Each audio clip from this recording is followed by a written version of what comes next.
प्रभु हे हरि राम कृष्ण जगन्नाथ प्रेमानंद ये क्या అయిందా బాగా అయిందా ఓ ప్రతిదానికి ఓవర్ యాక్షన్ అయిందా ప్రతిదానికి ఓవర్ ఎక్స్ప్రెషన్ అబ్బా ఇప్పుడు అనండి ఎస్ సోషల్ మీడియాలో గత 2 రోజులుగా చక్కెర్లు కొడుతున్న ఈ వీడియోపై విజయవాడ పోలీసులు యాక్షన్ తీసుకున్నారు. దానికే ఈ రియాక్షన్కి సంబంధించి నెటిజన్లు పెడుతున్నటువంటి కామెంట్, నెటిజన్లు విరివిగా వాడుతున్న డైలాగ్ ఇది.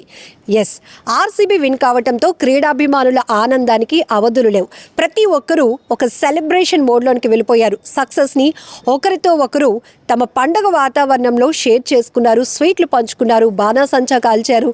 కొంతమంది అయితే ఏకంగా కుటుంబ సభ్యులంతా తమకున్న క్రీడాభిమానం, క్రికెట్ అభిమానాన్నంతా కూడా ఒక పండగలా సెలబ్రేట్ చేసుకొని ఆ మోడ్లోనికి వెళ్ళారు. అయితే కొంతమంది యువకులు మాత్రం నడి రోడ్లపై చేసిన రచ్చ, అందులో భాగంగానే విజయవాడలో కొంతమంది యువకులు అదే రోజు ఆర్సీబీ విన్ కావటంతో బారికేడ్లను ఈడ్చుకుంటూ రోడ్లపైన వాళ్ళు ప్రయాణిస్తున్న తీరు, దీనికి సంబంధించిన వీడియో నెట్టింట్లో చక్కర్లు కొట్టింది. ఆఖరికి విజయవాడ పోలీసుల వరకు చేరింది. దీనిపై సామాన్య ప్రజానికం కూడా ఇలాంటి కొంతమంది వికృత చేష్టల వల్ల పబ్లిక్లో చాలా న్యూసెన్స్ క్రియేట్ అవుతోంది, ఇబ్బందులకు గురవుతున్నారు పబ్లిక్ అనేది కంప్లైంట్లు కూడా వెళ్ళటంతో ఈ ఓవర్ యాక్షన్కి యాక్షన్ ఎలా ఉంటుందో చూపించారు విజయవాడ పోలీసులు.